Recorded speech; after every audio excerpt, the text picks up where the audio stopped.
aqui está impregnado, né? Toda a nossa gana, toda a nossa vontade, todo o nosso desejo de que esse trabalho desse certo e deu, né? Está dando. Então estamos aqui nas nossas origens. Então vamos continuar a nossa reflexão.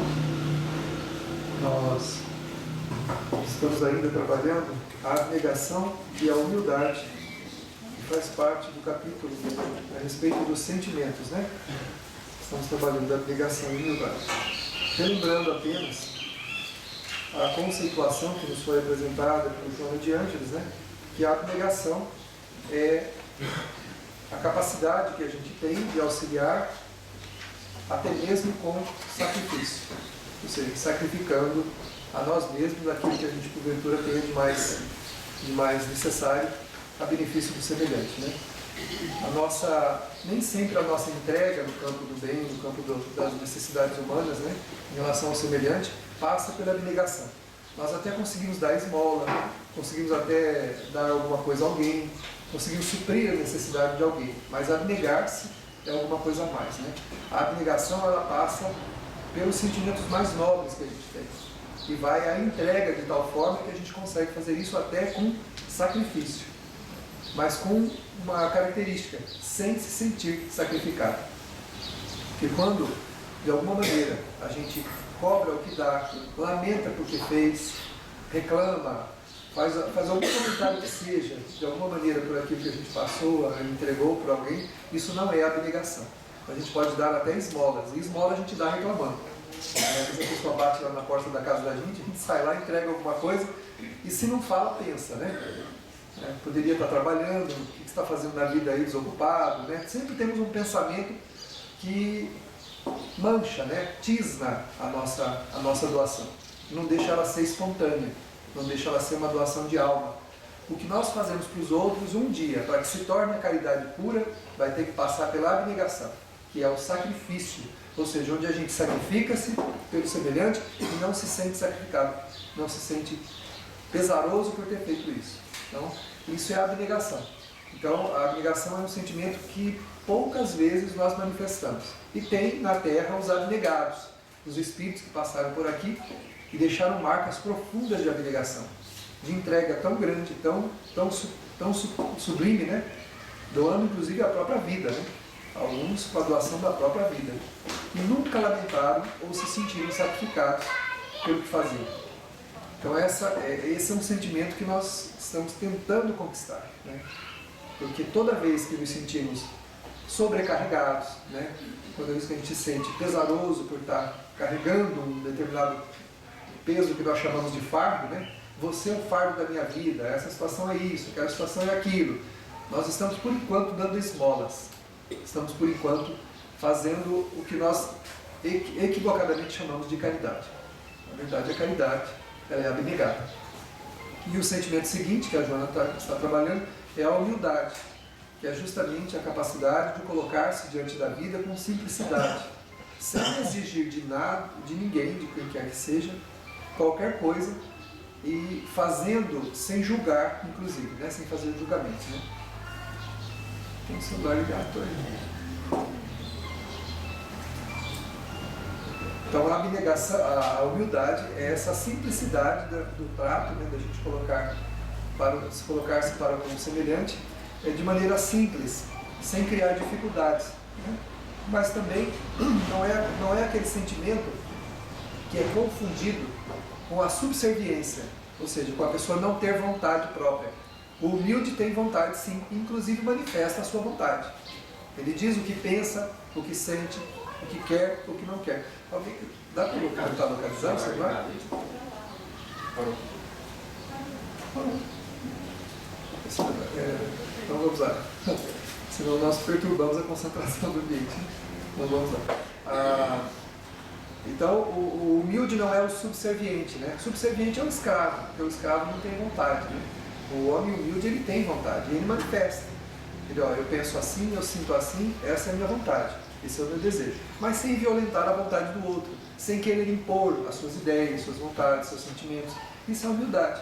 É a aceitação do outro sem abrir mão de si mesmo, é lógico, né? Se eu simplesmente dizer que uma coisa está certa Se eu penso que está errada, eu não estou sendo humilde coisa nenhuma. De alguma maneira, tem alguma conveniência nessa minha atitude, né? Que faz com que eu aceite aquilo, porque me interessa, mas na verdade não é humildade. Né? A humildade é realmente um sentimento que a gente adquire aceitando as pessoas, mas não abrindo mão de si mesmo. Então a Joana de Anjos coloca, né, que a humildade não frequenta os campos morais da conivência com o erro, nem com o mal, em silêncios comprometedores. Antes é ativa, combatente, decidida, sendo mais um estado interior do que uma apresentação externa. Então, muitas vezes, a título de humildade, a pessoa pode silenciar diante de uma injustiça. Ela está vendo que está sendo cometida uma injustiça e não fala nada. Tipo assim, eu aceito tudo, eu compreendo tudo. Não. Se você é humilde, você vai aceitar as razões da imperfeição do outro, mas não há imperfeição. É muito compreensível que eu aceite que uma pessoa, ou que eu mesmo tenha imperfeições. Mas aceitar a imperfeição não é humildade. Isso já é outro sentimento. Eu posso aceitar que o outro tem uma imperfeição. E devo aceitar porque eu também tenho. Mas aceitar a imperfeição, aí já é uma coisa. Não, é assim mesmo, né? É porque ele tem problemas. Aí se ele tem problemas, ele tem que buscar a solução desses problemas. O que ele está fazendo não está certo. O que eu estou fazendo não está certo. Isso não tem nada a ver com humildade. Deixar as pessoas fazerem o que querem. A gente fazer o que quer simplesmente porque se reconhece imperfeito. Isso é aceitar a imperfeição. Aceitar o vício, aceitar o erro, né? E isso nós não podemos fazer. Se nós fizermos isso é a falsa humildade. Isso não é humildade. Mas então qual é o equilíbrio entre a indignação, porque a gente fica indignado diante de uma injustiça ou de alguma coisa que fazem pra gente, né? Onde é que está esse equilíbrio entre a indignação e esse sentimento, né? De você compreender o outro, aceitar a injustiça que vem do outro. É complicado, né? A indignação é um sentimento passivo. Todo indignado não faz nada. A pessoa ela se indigna, ela se manifesta contra alguma coisa, critica, mas não faz nada. Né? Ou eu fico indignado, por exemplo, com a fome lá da África. Como que ninguém faz nada? Choro diante de uma imagem na televisão, mas quantos necessitados tem à minha volta e eu sou indiferente. Eu não movo um milímetro do meu lugar para ir auxiliar aqueles que estão à minha volta. Tá certo que eu não posso ir lá na África resolver a fome da África, mas eu posso auxiliar aqueles que estão à minha volta. Aqueles com quem eu tenho contato, que estão mais próximos de mim, eu posso auxiliar. Né? O indignado só se indigna, não faz mais nada. Né? O humilde não. O humilde aceita o outro, mas toma providência para que a vida seja melhor. Está sempre fazendo alguma coisa, sempre auxiliando o semelhante. Isso é a humildade, é diferente, né? O indignado, ele só se indigna, mais nada. Né? Ou se comove, né? Então, olha, fica indignado e comenta com todo mundo, né? A gente vê pessoas comentando sobre os vários problemas que acontecem na sociedade, sobre isso, sobre aquilo, mas aí há de se perguntar, mas o que você está fazendo para que isso seja diferente? Já que você está tão indignado. Né? E tem um indiferente, que olha para tudo, está tudo bom, é para não se incomodar. Eu não quero me incomodar, então me torno indiferente. Isso também não é humildade. Aquele que aceita tudo para não se incomodar e deixa que as coisas corram, né? Que o barco ande, que o barco navegue sem se preocupar. Para onde vai esse barco? Se ele vai para uma cachoeira ou não vai? Né? Não está preocupado. Então isso é indiferença. São dois extremos. O humilde é aquele que toma providência. Nós temos um exemplo de Gandhi. O Gandhi ele foi extremamente humilde. Ele se colocou posicionalmente contra a Inglaterra, não deflagrou guerra contra ninguém, não declarou guerra contra a Inglaterra e ainda chamou o seu povo para que se tornasse pacífico, para que não pegassem armas, que não lutassem contra aqueles que eles compreendiam ser os seus inimigos. Né? Então a gente precisa lembrar disso, que a humildade toma providências, ela só não entra em confronto, ela não entra em luta, porque isso é próprio do orgulhoso, né? Quando a gente não aceita uma coisa, o que a gente faz? A gente se coloca como opositor e começa a brigar com a outra pessoa. Isso é o nosso orgulho. O indignado manifesta a sua opinião, se puder tomar providências, mas jamais entra em confronto. O Gandhi foi assim com a Inglaterra. Ele conseguiu sensibilizar a Inglaterra sem brigar. Mas ele não se colocou passivo, né? Não, está tudo bom, está tudo certo, que seja assim, de forma nenhuma.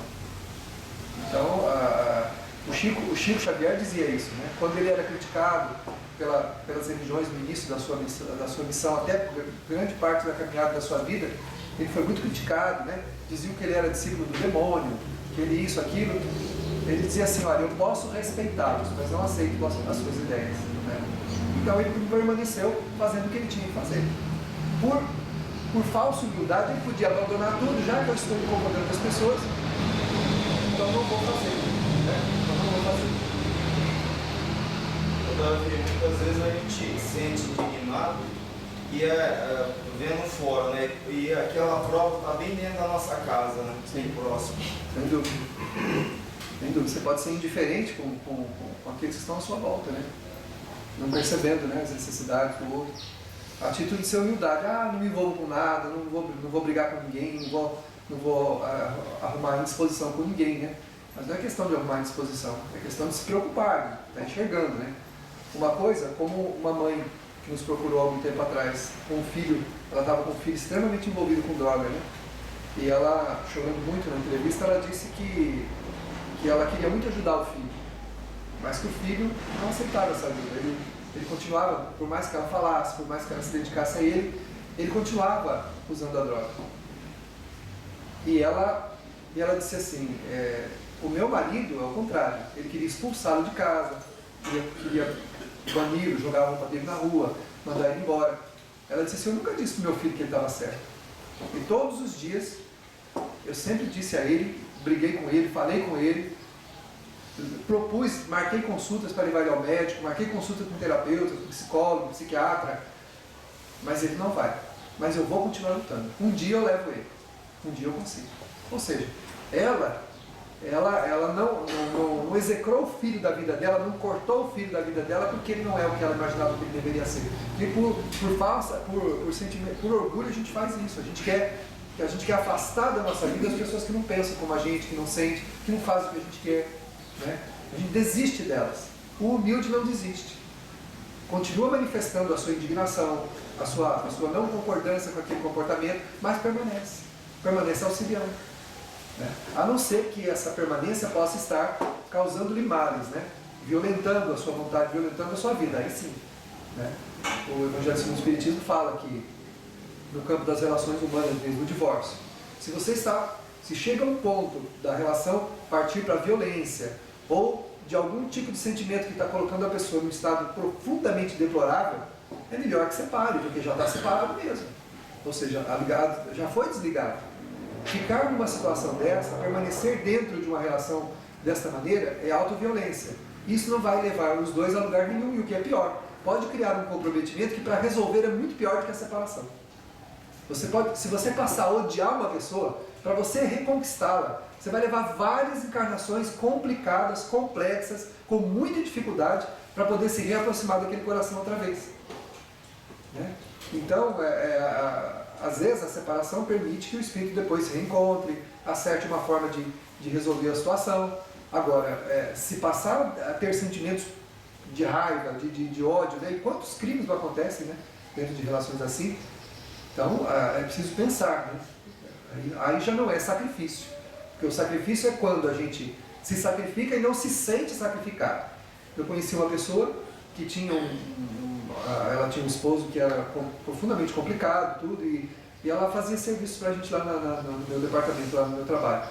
E ela limpava as cortinas, estava sempre cantando, e a gente sabia da vida dela. E um dia uma das pessoas perguntou para ela, mas você está sempre cantando e a gente sabe da sua vida, né? Você tem uma relação complicada de família e tal. Ela disse assim, não, meu marido é como se fosse um filho para mim, eu gosto, eu cuido dele. Um dia ele muda, um dia ele... Ou seja, ela não está se sentindo sacrificada dentro desse processo. Aí, tudo bem. Mas quando atinge os sentimentos de tal forma que a pessoa vai se destruindo para manter a presença do outro, isso não tem mérito nenhum e o espírito vai se odiar por isso no futuro. Vai falar, meu Deus, por que eu permaneci aqui? Fazendo o quê? Adiantou alguma coisa?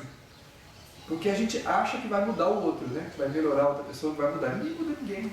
Nós não mudamos ninguém. A pessoa é o que ela é. Eu preciso saber até onde eu posso ir, em qualquer nível que seja de relacionamento humano, né? Não só entre cônjuges, até onde eu posso submeter, até amizades, tem amizades profundamente deploráveis. E a pessoa se submete a outra pessoa. Tem que saber até onde eu posso e eu quero ir. né? Para que os sentimentos não se transformem em um calvário que não adianta nada, porque o único sentimento que pode nos redimir é aquele que a gente aceita sem sofrer com isso, né? Ou se sofre, sofre resignado porque quer auxiliar, porque quer fazer alguma coisa, não se sentindo profundamente diminuído, inferiorizado, né? Não se sentindo magoado, aflito. Isso não é doação. Isso é automartírio. Permanecer numa relação sendo martirizado, aceitar um auto-martírio, isso não vai levar ninguém a crescimento nenhum. Quando Jesus falou para a gente amar o inimigo, está escrito no Evangelho segundo o Espiritismo, esse amor não quer dizer que a gente tenha que conviver. O que é amar o inimigo? É não ter raiva dele, não desejar o mal para ele, é orar por ele, desejar que ele seja feliz. Olha, não tem uma coisa melhor no mundo que você desejar que o seu inimigo seja feliz. Porque feliz ele não vai te atormentar. Ou seja, ele vai viver bem, vai dizer, porque quem está feliz não atormenta ninguém. Então, a melhor coisa que a gente tem é orar pelo inimigo, pedir que ele fique bem, que ele não amar o inimigo não quer dizer muitas vezes conviver. Às vezes é impossível conviver, porque a convivência não depende só de um dos lados, depende dos dois. Pode ser que o outro lado não queira, pode ser que a outra pessoa não esteja disposta a fazer nenhum movimento para tornar melhor a relação entre ambos, né? Seja na amizade, seja em qualquer nível de afetividade que seja. Então, sentir-se deploravelmente diminuído não vai nos levar a lugar nenhum. Espiritualmente não faz crescer. O que faz crescer é o verdadeiro sacrifício, a abnegação, a humildade. Aí cresce. Aí a gente cresce. Que é a entrega sem pesares, né? Davi, pegando o gancho da menina, sobre o limite entre o orgulhoso e o humilde, eu poderia imaginar que o orgulhoso é aquele que lança a mão da força ou da violência para atingir seus objetivos, e o humilde, ele não concorda com a imperfeição, aceita o imperfeito, mas ele não utiliza esse meio que é a força ou a violência para fazer o seu papel. É isso mesmo. O orgulhoso sempre vai lançar a mão de um tipo de violência para poder conseguir o que ele quer ou manifestar a sua vontade. O humilde não. O humilde não aceita, manifesta a sua não aceitação, mas não entra em confronto com o outro, luta, porque isso é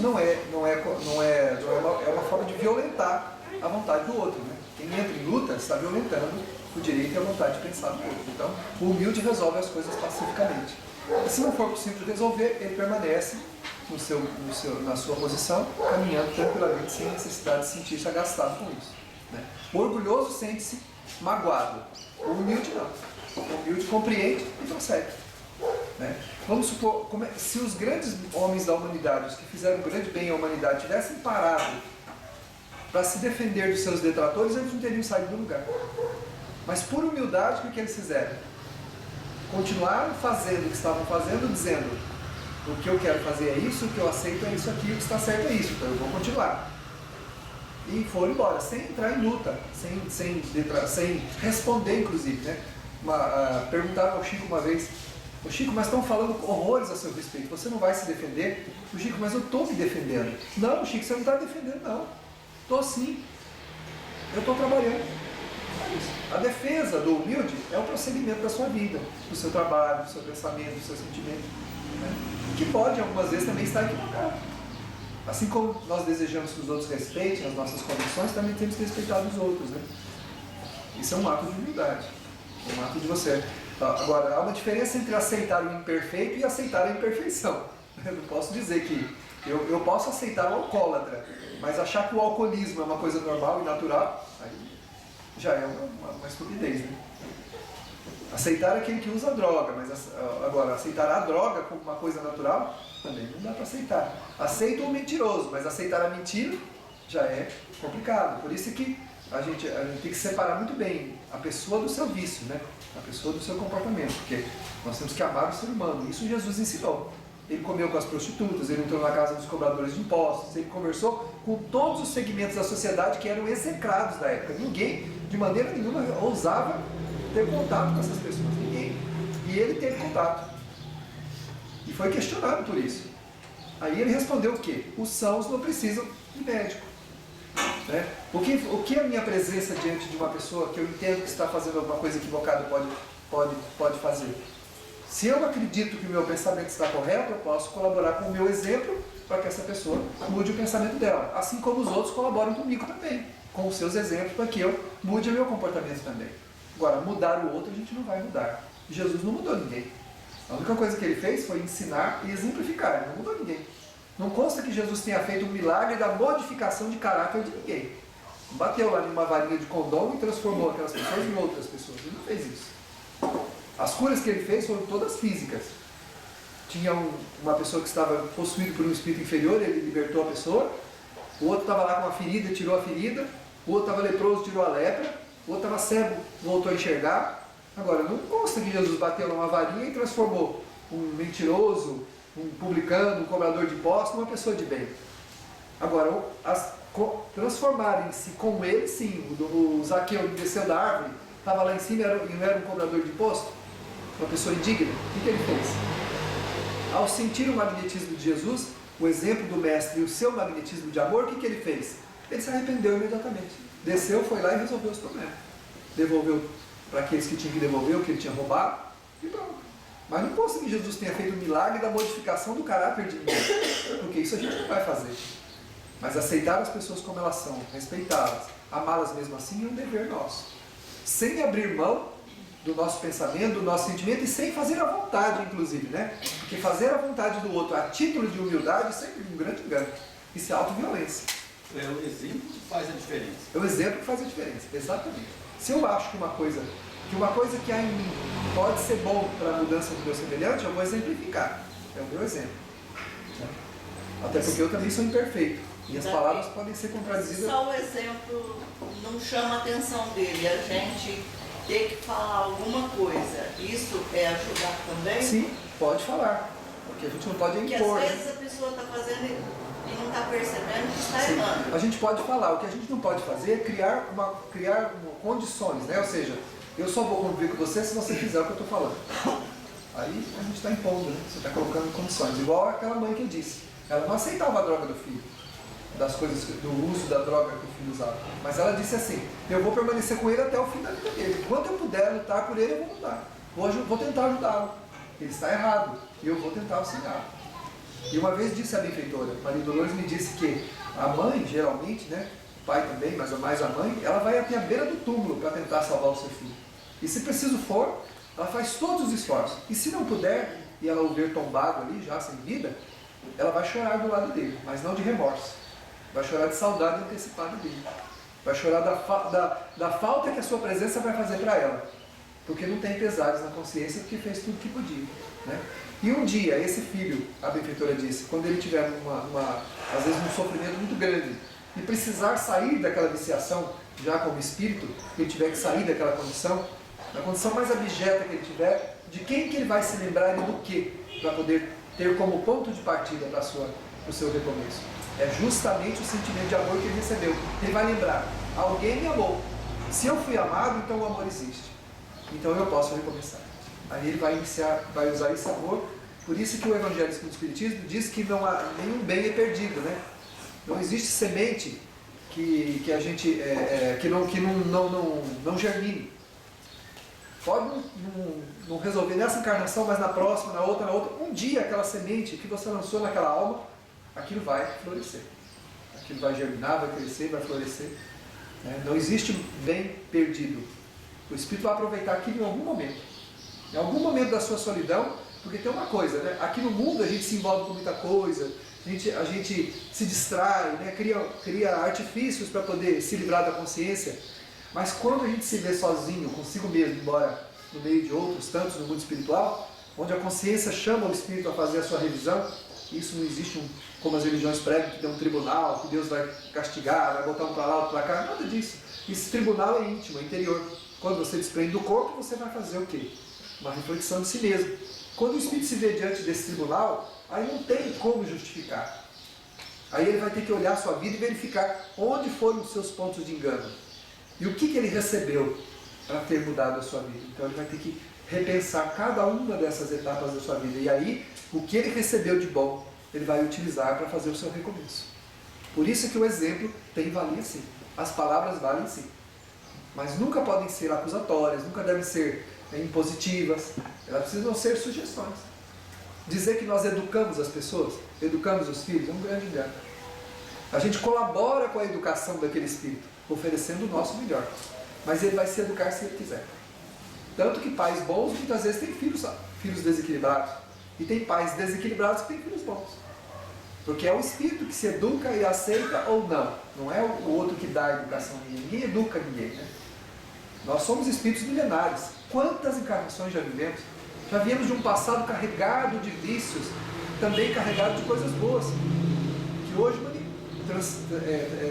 traduz-se no nosso caráter, no nosso jeito de ser, no nosso jeito de pensar. Tudo que nós somos não aconteceu nessa vida. O que deu origem a tudo isso está lá no nosso passado, né?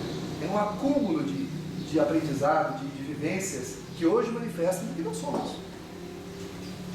Muita gente me pergunta, como é que será que vai ser a minha próxima encarnação? Eu respondo, verifica como você está vivendo. Você está escrevendo para você mesmo a história da tua próxima vida. Porque a gente já vem do passado carregando a nossa história. Vamos levar a nossa história para o futuro. Ninguém pode lamentar a vida que tem. Porque cada um de nós tem a vida que construiu para si mesmo. De quem que eu vou reclamar? Quando nós reclamamos da vida, ou contra Deus, ou contra quem quer que seja, é uma grande estupidez. Nós estamos reclamando contra a gente mesmo, porque cada um está onde se colocou. Cada um de nós está como se fez, do jeito que se preparou. O aluno que vai para o vestibular sem ter estudado vai poder reclamar de não conseguir tirar a nota, não conseguir passar. Aquele que vai fazer a prova e não estudou, não se preparou, ele vai poder reclamar que o outro do lado passou e ele não? Reclamar de quem? Reclamar de si mesmo. Reclamar de não ter prestado atenção não prestou atenção nas aulas, não se interessou, não pesquisou, não se preocupou. Aí vai ter o quê? Muita dificuldade. E se passar, ele vai ter muita dificuldade no estudo dele, nas aulas dele, porque não se preparou para aquilo. Para o que nós não nos preparamos, a vida torna-se para nós um grande desafio. E todo mundo tem uma área da vida que é um grande desafio. Pode ser na afetividade, pode ser no trabalho, pode ser no campo intelectivo, pode ser no campo moral. E aí? Tem pessoas que têm facilidade em ter deslizes morais.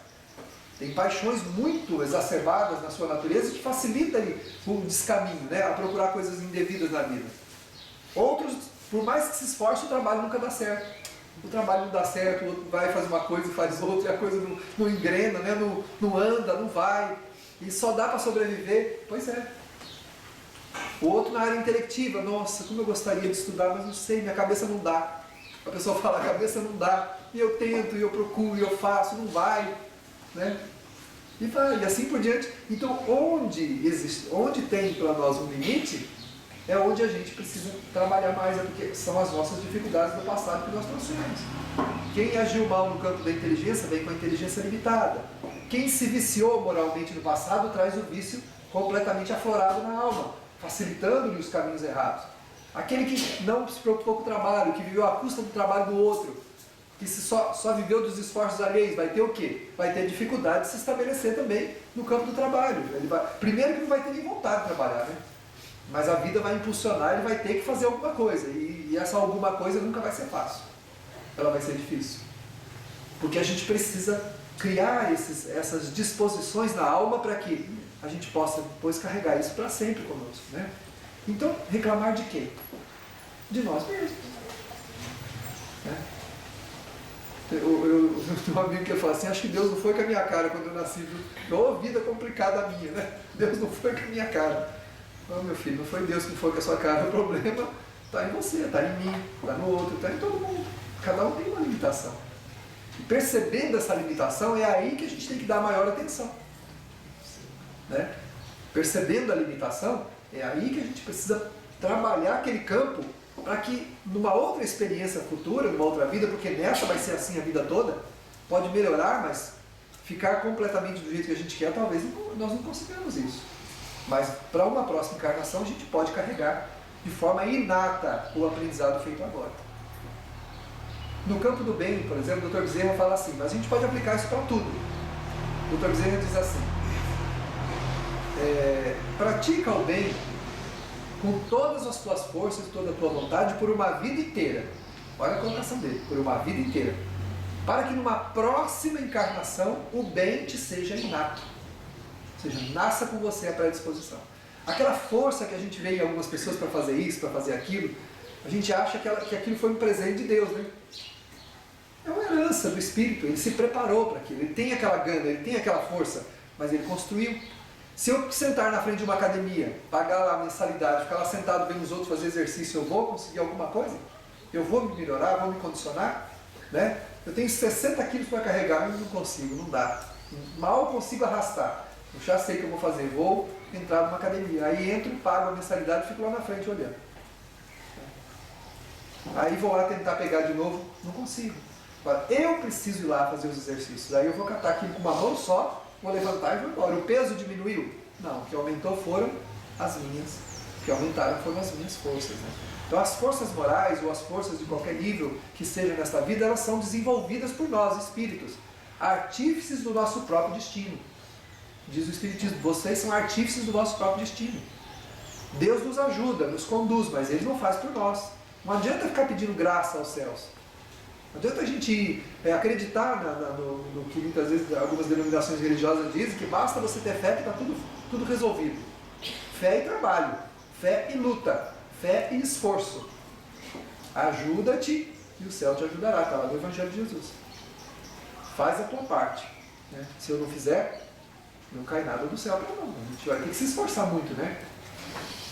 E a gente sabe onde é que pega, né? Cada um de nós sabe exatamente onde que... A gente pode dizer então que a humildade, ela tem como sustentação ou como base a compreensão do próximo, a vida e a confiança na justiça de Deus, né? Sim. Então, você conseguir desenvolver essa compreensão, a confiança em Deus, saber que está tudo certo, no momento certo, você consegue trabalhar a humildade dentro de Sim. você. Não a passividade, né? Mas a humildade. A humildade não é passividade, exatamente o que você falou. É luta. Luta, mas com confiança. Eu sei que fazendo o melhor que eu fizer para mim, Deus vai fazer o que Ele puder. O Kai Bar Schutel, que é um dos grandes pioneiros do Espiritismo, né, da região do Matão, do Marília, ele tem uma obra onde ele tem uma citação, que ele fala assim, nessa citação: quando, depois de cumprir o seu dever, o homem a mais nada está obrigado, vírgula, depois de cumprir o seu dever, o que o homem não pode fazer por si mesmo, Deus fará por ele. Olha só, olha a colocação, sublime dele. Depois de cumprir o seu dever, ou seja, depois de fazer por si tudo que o homem puder, aí o resto é com Deus. Então, ou seja, se eu estou fazendo todo o esforço que eu posso pela minha vida, o restante não é comigo mais. Então,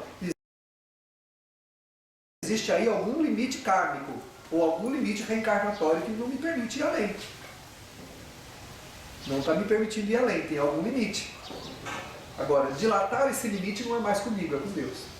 Porque se eu nasci sob esse impositivo, de passar por aquela experiência, quem pode dilatar isso é Deus. Quem pode ampliar, se Ele julgar necessário.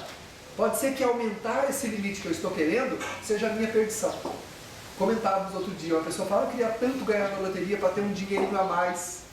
Mas quem disse que esse dinheirinho a mais não seria para nós a nossa perdição? Quem disse que aquela dificuldade que a gente está enfrentando, que mal dá para viver e vai levando, não é exatamente o que a gente pediu. Não é exatamente o que nós programamos. Questão 2004 de O Livro dos Espíritos. Kardec pergunta aos Espíritos Venerandos: o que é que dirige o Espírito na escolha das suas provas, na escolha das provas que ele quer suportar? Ou seja, não é imposta, que ele quer suportar. Os Espíritos Venerandos respondem a Kardec: o que o dirige é a natureza da sua falta. Ou seja, onde a gente se enganou é onde a gente pede os limites. É a gente que pede. Ao fazer a programação reencarnatória, nós pedimos a Deus os limites que a gente quer. Eu quero isso, isso, isso, não quero mais do que isso. Porque se eu tiver mais do que isso, eu vou me arrebentar de novo. Eu vou acabar com a minha vida outra vez. Então não me dá. E aí a vida limita. Aí pode acontecer de a gente se educar. E essa mudança de alma só Deus conhece.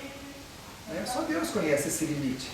Só Deus conhece. A gente não sabe quando a gente evoluiu ao ponto de ter merecimento para ter alguma coisa a mais ou conseguir alguma coisa além daquilo que a gente está se esforçando para tentar conseguir. Então, nós temos que trabalhar essas ideias para a gente ter confiança, ou seja, não é ficar passivo, né? Então se a minha vida é assim mesmo, então não adianta, né? Vou deixar correr. Não é para deixar correr. A gente tem que fazer tudo que puder, todo o esforço que puder. O que não pode acontecer é a gente se revoltar por ter feito todo o esforço e não ter ido além. Aí é o limite. Esse limite reencarnatório foi estabelecido por nós mesmos com a permissão divina, para a gente se educar. E esse limite é o que eu falei, ele pode estar no campo moral, pode estar no campo intelectivo, pode estar no campo do trabalho, no campo material, em várias áreas da nossa vida. A gente sabe onde é que pega. Todo mundo sabe aquilo que para si é uma grande dificuldade para lidar. Todo mundo sabe. Então Deus ajuda a gente, aceitando o nosso próprio compromisso. Nós fazemos um compromisso e Deus aceita esse compromisso. Então, eu vim para lutar com aquilo, eu vim para tentar modificar. Só que quando se trata de relação humana, por exemplo, a gente não pode fazer a parte do outro. Num casamento, ou num relacionamento afetivo, ou de amizade que seja, é como se fosse o casamento ou a relação afetiva é uma liteira. O que é uma liteira? É aquele espaçozinho, né, que tem dois varais na frente e 2 varais atrás, né? Aí duas pessoas pegam um pega na frente e o outro pega atrás. E a relação está no meio, ou seja, a nossa relação humana está ali no meio. Se um colocar no chão, o outro não carrega. Como é que você vai carregar a parte do outro?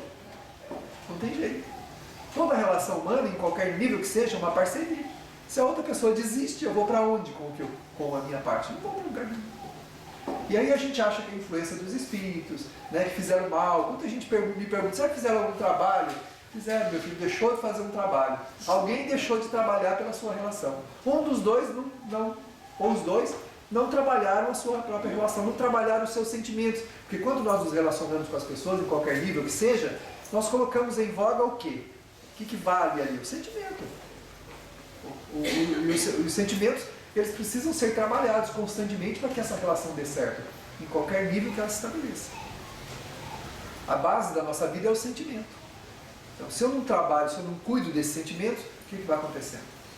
Aquilo que eu criei vai deteriorando. Alguém bota no chão, e aí não vai. Né? Para fazer de maneira figurativa, né? Então, aí tem os varais, só vou colocar por cima para entender, né? Aí vai um sujeito aqui atrás, né? Segurando, vai o outro aqui na frente. Se um dos dois colocar no chão, né, a nossa relação humana está onde? Aqui no meio. Isso em qualquer campo que seja, de amizade, de afetividade, de qualquer nível que seja. Nós vamos encontrando aí a parceria das afetividades na Terra, né? E não uma coisa isolada. A indiferença, não poucas vezes, assume postura de falsa humildade. Então o indiferente não é o humilde. Aquele que não se preocupa com nada, que não se interessa por nada, que aceita tudo como está, esse não é o humilde. O humilde é aquele que compreende, não que aceita. Compreende. Compreender não é aceitar. Ninguém deve aceitar a imperfeição de ninguém, mas pode compreender. Aceitar é achar que está certo. E está errado. Aquele vício, o meu e o dos outros não está certo. Os meus enganos não estão certos. Estão errados. Eu não posso aceitá-los. Mas eu posso compreender que eu sou falível, que eu sou imperfeito. E trabalhar para mudar. Como eu posso compreender que o outro é falível e imperfeito e ele tem que trabalhar para mudar. Então isso sim. Agora, ser indiferente, né, deixar o barco correr, deixar as coisas caminharem, né, isso não é humildade, isso é indiferença. A título de não se indispor, né, ver injustiças acontecendo à volta e não falar nada, deixar as coisas, ver uma pessoa caminhando para um buraco e não dizer nada, a título de, coitadinho, tem que deixar ele, deixa ele ser como ele quer ser. Não é assim não. Jesus não chamou os fariseus de hipócrita. Não chamou, a mulher equivocada chegou para ele depois de que ela ia ser apedrejada, ele conseguiu libertar ela. Ela pergunta, o senhor não me condena? Ele fala assim, não te condeno não.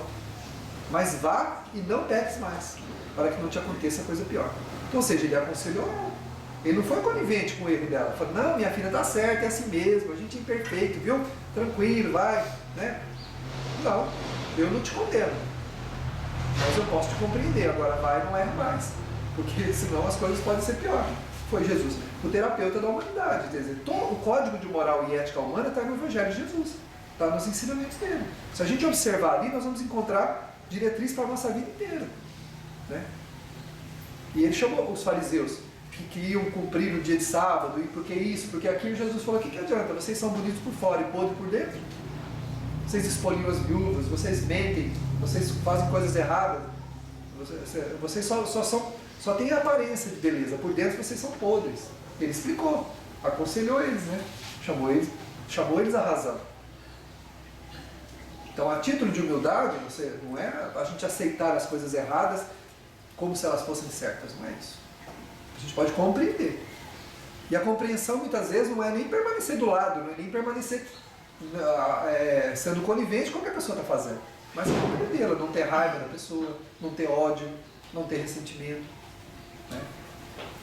Lembrando que quando acontece alguma coisa na nossa vida, principalmente nas nossas relações humanas, isso não é culpa dos espíritos, não.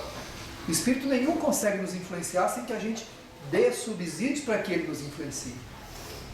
Porque senão nós seríamos autômatos à disposição dos espíritos. Então, eu tenho um casamento, eu tenho uma relação, vem um espírito que me odeia ou odeia o meu cônjuge e vai transformar meu casamento no inferno. Vai transformar meu trabalho no inferno. Vai transformar minha amizade no inferno. Então eu vou passar fome porque o espírito quer que eu passe fome. Isso é um grande engano. Ah, fizeram um trabalho. Que trabalho? Não tem trabalho, meu filho. Tem o trabalho que a gente tem que ter de modificação do sentimento. Por quê? Porque se eu abrir espaço no meu coração, é claro que eu posso ser influenciado por alguém que pensa como eu. Mas aqui na Terra já é assim. Se você quiser encontrar companheiro para fazer tudo quanto é coisa nessa vida, você encontra. Se você quiser arrumar companheiro para roubar, você vai achar. Se você quiser arrumar companheiro para matar, você vai achar. Se você quiser arrumar companheiro para mentir, você vai achar. O que a gente quiser, a gente encontra. Não encontra? A gente se reúne por afinidade. Os espíritos são a mesma coisa. Eles podem nos influenciar de acordo com o nosso sentimento, de acordo com o que a gente quer fazer da nossa vida. Não são eles os culpados. E eles nada mais fazem do que fazer parceria conosco. Porque eles não podem suplantar a nossa vontade. Então usa-se muitas vezes as desculpas, né, do nosso para não entender que é o nosso temperamento, que é o nosso sentimento, que é a nossa visão da vida, que são as nossas escolhas, que são os responsáveis pelo que nós estamos sofrendo. A gente julga, então, acredita que isso é força espiritual, que algum espírito está fazendo isso. Como nós comentamos, pode até haver influência espiritual, mas por quê? Porque as coisas já não vão bem. Né? De alguma maneira as coisas já não estão caminhando bem. A abnegação nunca é triste, porque é terapêutica. Mostra-se com jovialidade e alegria de viver. Ajuda renunciando-se. É um estado de júbilo interior para quem faz e não uma áspera aprovação. Enquanto a gente entender que o que nós estamos fazendo pelos outros é uma aprovação, é um peso, isso não é abnegação. Então, voltando à abnegação, a abnegação é uma entrega sem se sentir-se prejudicado, sem se sentir-se sufocado, sem sentir peso sobre aquilo que está se fazendo. Né? Então, quando a gente entende toda essa relação nossa humana e com a vida como um peso, isso não é abnegação. O abnegado não sente peso sobre isso. Uma vez perguntaram para o Chico, né, a respeito dele não ter uma família para ele. Né? Falou, Chico, você não constituiu uma família, você não sente solidão? Falta de uma esposa, de filhos, né, de netos, de parentes próximos, assim, ligados a você? Ele disse, como é que eu posso sentir solidão se a família humana é minha família? Se eu sou rodeado de tantos corações? Quantas mães eu tenho? Quantos pais eu tenho? Quantos filhos eu tenho? E dedicar-me a eles é a alegria da minha vida. Então eu não sentia pesar por não ter alguém afetivamente ligado a ele direto. Entendeu? Porque tem quem tem tudo isso e sente pesar do mesmo jeito. Quantas criaturas que são muito amadas, muito amadas, e destroem sua vida mesmo assim. Contei para vocês e conto novamente daquela mãe que veio, ela tinha 4 filhos, e o menor, o mais novo, era o mais amado de todos. Pensa em alguém que a família inteira adorava, uma criança, um menino um menino dócil, afetivo, que todos a família, a mãe, todo mundo adorava esse menino, gostava demais dele. Quando ele completou 15 anos, suicidou-se. E deixou um bilhete, mãe, não suporto mais a minha vida. Muito obrigado pelo amor que vocês me deram. Muito obrigado pelo carinho do papai, da mamãe, dos meus irmãos, dos meus amigos, dos meus avós. Muito obrigado por tudo isso. Mas eu não suporto mais a minha vida. E suicidou-se. O mais amado. Entendeu? O mais amado. Então, ter amores cuidando da gente não é garantia que a nossa vida vai dar certo. Mas Jesus disse, ama, se tu quem ama, disse ele. Sê tu, né? Não espere ser amado. Porque o amor que vai nos fazer bem é o amor que a gente der, não que a gente vai receber. O que a gente recebe pode colaborar com o nosso conforto, com o nosso bem-estar. Mas a alegria de alma, sentido para a nossa vida, nós não vamos receber dos outros. Nós vamos ter que construir dentro de nós. Então, se eu estou reclamando, de alguma maneira, de que eu sou infeliz pelos afetos que eu não recebo, porque eu não tenho os amores que eu gostaria de ter, porque aqueles que estão comigo não me dão o que eu gostaria que eles me dessem.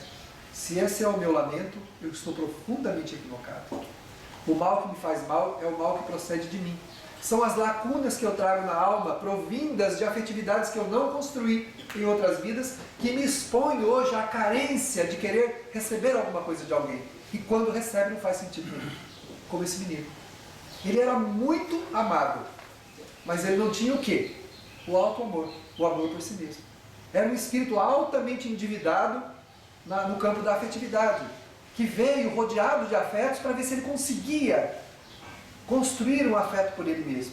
Mas não teve forças, não conseguiu. Comprometeu-se mais ainda com a desencarnação precoce. Então, essas lacunas que a gente sente, essa falta, essa carência que a gente muitas vezes sente da afetividade do outro, na verdade é lacuna em nós, não é? O outro não vai preencher isso. Não é a presença de ninguém que vai dar isso. Por isso dizia o Chico, eu não preciso de um afeto. Porque o Chico era um espírito afetivo, altamente afetivo. Tinha construído bases de amor em si mesmo tão fortes, tão sólidas, que ele não precisava de um afeto particular. Ele podia amar todo mundo e conseguia entender o amor que recebia, porque ninguém entende o que não está dando. Também ensina-nos Joana de Ângeles na obra O Amor Imbatível Amor. Se eu não estou propondo amar, eu não compreendo o amor que estou recebendo. Ninguém entende o que não está dando. Então você pode amar muito alguém e essa pessoa te maltratar, não conseguir conviver bem com você, tratar a sua relação humana em qualquer nível que ela seja, de amizade, de afetividade, de irmãos, ela não conseguir entender isso e te tratar mal. Por quê? Porque é um espírito que não está proposto a amar. Se ele não está propondo a amar, ele não vai entender o amor que você está dando. E o inverso também. Né? A recíproca é verdadeira. Se eu não estou propondo amar, não vou entender o amor que estou recebendo também. Em princípio, nós não precisamos ser amados. Em princípio. Parece um absurdo isso que eu estou dizendo. Em princípio, não necessitamos ser amados. Nós necessitamos de uma única coisa, de amar. Jesus disse, ama o teu próximo como a ti mesmo. Ele não disse, espere ser amado, depois você ama. Pediu para amar primeiro. Todos os mandamentos, o amor vem antes, indicando que aquele que é o portador tem que amar. Não é aquele que vai receber. Não a gente não tem que ser amado primeiro. Né? Em princípio, somos nós que temos que amar. Amando, aí já não sentimos falta do amor. Aí receber ou não é circunstancial. Que é mais ou menos o amor de mãe. De pai também, mas mais de mãe. Né? Que é o amor incondicional. A mãe ama porque ama. Não importa o que o filho faça, né, tirando algumas aberrações que são pontuais, né? O amor de mãe é um amor sacrificial. Você pode dizer o que você quiser para sua mãe. Ela vai chorar, depois ela vai lá e volta lá e pergunta, o que você quer, meu filho? No que eu posso te ajudar? Pode dizer o que você quiser. E a gente se arrepende tanto disso depois. Se arrepende muito desse amor não correspondido por nós, né? De só pedir, de só querer, de achar isso e achar aquilo. Os filhos sempre acham alguma coisa a respeito das suas mães. Que a mãe tinha que ser assim, que ela tinha que ser de outro jeito, que ela tinha que fazer isso, tinha que fazer aquilo. E elas fazem tudo isso e a gente não está satisfeito. Depois se arrepende profundamente desse amor que não deu. Né? Então, esse é o amor mais próximo do amor que se tem que ter, que é o amor incondicional. É aquele amor incondicional. Não está condicionado a eu vou te tratar bem porque você me trata bem. Não. Eu vou te tratar bem porque eu te amo. Só isso. Se você não me trata bem, o problema é seu. É assim que as mães fazem. Elas fazem e continuam fazendo. E vão fazer a vida inteira. Por isso eu digo sempre para os jovens da mocidade, né? A sua mãe tem o direito de dizer o que ela quiser a seu respeito ou para você a vida toda. Não importa se você é casado, Não importa se você tem filhos, não importa se você tem netos. Sua mãe tem o direito de dizer o que ela pensa, o que ela sente, o que ela acha. Você vai ponderar, vai tomar a decisão que quiser, mas ela tem direito de falar. E nunca deixe de ouvi-la. Porque é um amor incondicional. É um amor que nós vamos ter que aprender. E aquele que não aprender vai passar muitas vezes pela maternidade até desenvolver esse amor. Porque o espírito não tem sexo. Pode hoje estar como homem, amanhã vir como mulher e vir como mãe. Para aprender esse amor que é o amor incondicional. Essa é a verdadeira humildade, que é o amor de mãe. Nós temos que desenvolver.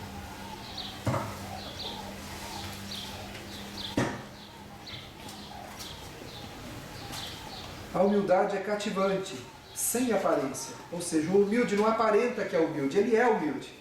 E a gente reconhece, né? É fácil reconhecer uma hipocrisia. Quando uma pessoa é hipócrita, você reconhece logo que ele é hipócrita, né? Uma pessoa que parece que é uma coisa e não é. É fácil de reconhecer. Porque quando um humilde, um homem bom chega num ambiente, o ambiente se impregna da bondade dele e as pessoas se sentem bem com a presença dele.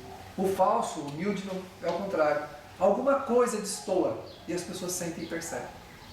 Porque o sentimento não é verdadeiro. Quando se é humilde, logra-se a pureza, com desprezo ao puritanismo, né? Vivendo-se a sinceridade. Essas conquistas do sentimento são amigas do processo libertador do ser. Dos seus atavismos e das suas heranças de natureza animal.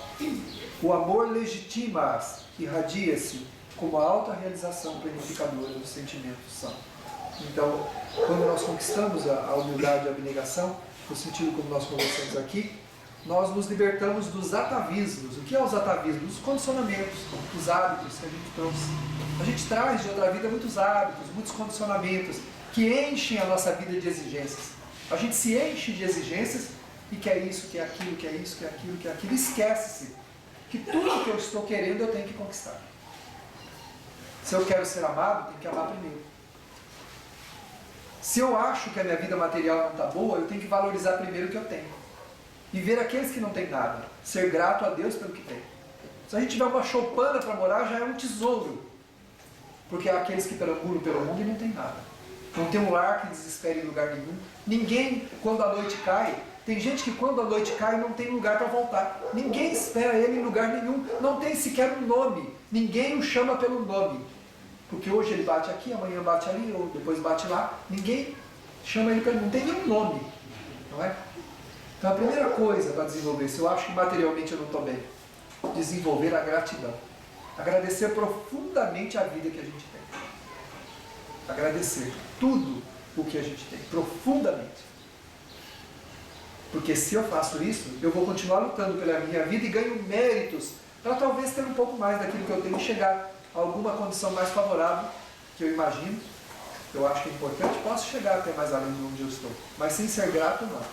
A vida impõe limites ao ingrato, ao espírito que ele transita nas faixas da ingratidão, a vida coloca limites estreitos, porque ele próprio pediu esses limites.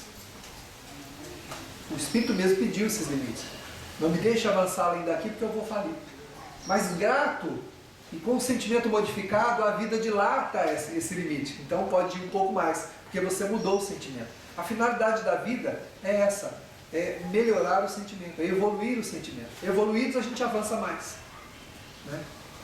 Não odeie ninguém, não deteste ninguém, não tenha raiva de ninguém. Disse-me Maria Dolores certa feita, um dia você vai ter que abrir mão de um grande amor quando quiser voltar à Terra para vir como móvel do seu ódio. Aquela pessoa que odeia vai ser a pessoa mais próxima da tua vida. Você vai deixar lá um grande amor. Eu quero ir com fulano, não dá. Eu quero aquela ali, não pode. Mas esse é meu grande amor, mas não tem jeito. Você está irremediavelmente atado àquela pessoa ali, ó. Mas esse aí eu odeio, pois é esse que você vai ter que desenvolver o amor. É com ele que você vai desenvolver o amor. Então não odeie ninguém. A gente tem que deixar as pessoas serem o que elas quiserem ser. Isso é humildade. Deixa a pessoa ser o que ela quiser. E se ela te fez alguma coisa, é problema dela. O mal é um problema de quem faz, não é de quem recebe. Só se torna problema meu quando eu me firo com o mal que eu recebo. Quando eu não consigo compreender, perdoar, aí o mal passa a ser um problema meu também. E eu estou na sintonia daquela pessoa que me fez esse mal.